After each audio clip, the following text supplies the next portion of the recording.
നിങ്ങൾ daily workout ചെയ്യുന്നയാളാണോ? നിങ്ങളൊരു healthy diet ആണോ ദിവസവും കഴിക്കുന്നത്? എങ്കിൽ നിങ്ങളൊരു ഹെൽത്ത് കോൺഷ്യസ് ആയിട്ടുള്ള വ്യക്തിയാണ്.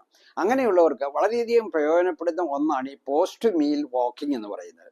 ആ വാക്ക് ചിലരെങ്കിലും കേട്ടിട്ടുണ്ടായിരിക്കാം, പക്ഷേ അതിന്റെ പ്രയോജനം എന്തൊക്കെയാണ് എന്ന് പലർക്കും അറിഞ്ഞുകൂടാ. പോസ്റ്റ് മീൽ വാക്കിംഗ് ആ പേര് സൂചിപ്പിക്കുന്ന പോലെ തന്നെ ആഹാരം കഴിച്ചു കഴിഞ്ഞാൽ ഉടനെ നമ്മളൊരു ചെറിയ വാക്കിംഗ് ചെയ്യുന്നതിനെയാണ് പോസ്റ്റ് മീൽ വാക്കിംഗ് എന്ന് പറയുന്നത്. നമ്മൾ സാധാരണ ഉച്ചക്കത്തെ ഊണ് കഴിഞ്ഞ് മിക്കവരും ഒന്നെങ്കിൽ കിടന്നുറങ്ങുന്നു, അല്ലെങ്കിൽ ഇരുന്ന് ഉറങ്ങുന്നു. അതാണ് മിക്കവരും ചെയ്യുന്ന ഒരു പ്രവൃത്തി. അത് ശാസ്ത്രീയമായി അത്ര ശരിയായ ഒരു കാര്യമല്ല. നമ്മുടെ ഏത് ആഹാരം കഴിച്ചാലും, ഉച്ചക്കത്തെ മീലായാലും കൊള്ളാം, വൈകിട്ടത്തെ ആഹാരം ആയാലും കൊള്ളാം, രാവിലത്തെ ബ്രേക്ക്ഫാസ്റ്റ് ആയാലും കൊള്ളാം, നമ്മൾ ആഹാരം കഴിച്ചു കഴിഞ്ഞാൽ ഉടനെ നമ്മൾ കംപ്ലീറ്റ് റെസ്റ്റ് എടുക്കരുത് എന്നാണ് പറയുന്നത്. ഏറ്റവും കുറഞ്ഞത് ഒരു 10-15 മിനിറ്റ് എങ്കിലും നമ്മളൊരു ചെറിയ വാക്കിംഗ് ചെയ്യുക. അതാണ് ഏറ്റവും കൂടുതൽ ആരോഗ്യപരമായി പ്രയോജനം ചെയ്യുന്നത് എന്നാണ് പഠനങ്ങൾ സൂചിപ്പിക്കുന്നത്. അത് ധാരാളം പ്രയോജനങ്ങൾ നമുക്ക് കിട്ടുന്നുണ്ട്. അതിനു മുമ്പ് തന്നെ ഇത് എത്ര സമയം ചെയ്യണം എന്ന് നമ്മൾ സൂചിപ്പിച്ചു. അതായത് 10 മുതൽ 15 മിനിറ്റ് വരെ. എപ്പോഴാണ് walking? Immediately after the meal ആണെങ്കിൽ തീർച്ചയായിട്ടും നല്ലത്. അല്ലെങ്കിൽ ആസ് ഏർലി ആസ് പോസിബിൾ ആണെങ്കിൽ അതിലും നല്ലതാണ്. പിന്നെ 10 മുതൽ 15 മിനിറ്റിനകം ചെയ്യുവാണെങ്കിൽ വളരെ നല്ലതാണ്.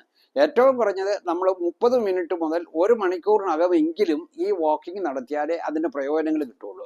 ഇതിന്റെ പ്രയോജനം ഏറ്റവും കൂടുതൽ കിട്ടുന്നത് നമുക്ക് നമ്മുടെ രക്തത്തിലെ പഞ്ചസാരയെ നിയന്ത്രിച്ച് നിർത്താനാണ്. നമ്മൾ ആഹാരം കഴിച്ചു കഴിയുമ്പോഴാണ് നമ്മുടെ രക്തത്തിലെ പഞ്ചസാര ഏറ്റവും കൂടുതലായിട്ട് ഉയരുന്നത്.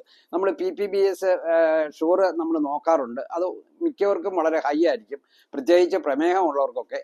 അങ്ങനെയുള്ളവർക്കൊക്കെ ഈ post meal hike of blood sugar കുറയ്ക്കുവാൻ വളരെയധികം സഹായിക്കുന്ന ഒന്നാണിത്. അതായത് നമ്മൾ ആഹാരം കഴിച്ച ഉടനെ നടക്കുവാണെങ്കിൽ അവിടെ നമ്മൾ ബ്ലഡ് ഷുഗർ കാലറി ബേൺ ചെയ്യാൻ വേണ്ടി ഉപയോഗിക്കുകയാണ്.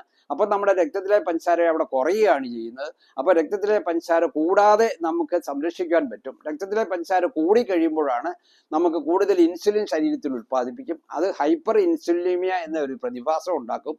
അതായത് രക്തത്തിലെ ഇൻസുലിൻ്റെ അളവ് കൂടുന്നു. ഇൻസുലിൻ കൂടി കഴിയുമ്പോൾ അത് ഒബീസിറ്റിക്ക് കാരണമാകും. കാരണം അതൊരു ഫാറ്റ് സ്റ്റോറേജ് ഹോർമോണാണ്. അപ്പോൾ അത് കഴിയുമ്പോൾ പിന്നെ മറ്റ് ലൈഫ് സ്റ്റൈൽ ഡിസീസ് ഉണ്ടാകാനുള്ള സാധ്യത കൂടുകയാണ് ചെയ്യുന്നത്. അപ്പോൾ പ്രമേഹമില്ലാത്തവർക്ക് അത് വരാതിരിക്കുവാനും, പ്രമേഹം ഉള്ളവർക്ക് രക്തത്തിലെ പഞ്ചസാരയുടെ ഹൈക്ക് അല്ലെങ്കിൽ ഉയർച്ച കുറയ്ക്കുവാനും അതുവഴി കോംപ്ലിക്കേഷൻ കുറയ്ക്കുവാനും ഇത് വളരെയധികം സഹായിക്കും. മറ്റ് പല പ്രയോജനങ്ങളും ഇതിനുണ്ട്. അതായത് നമ്മുടെ ഹാർട്ട് ഹെൽത്ത് ഇമ്പ്രൂവ് ചെയ്യും. നമ്മൾ ആ ചെറിയ വ്യായാമത്തിൻ്റെ ആണെങ്കിലും മറ്റു പല പ്രയോജനങ്ങളും ലഭിക്കുന്നുണ്ട്.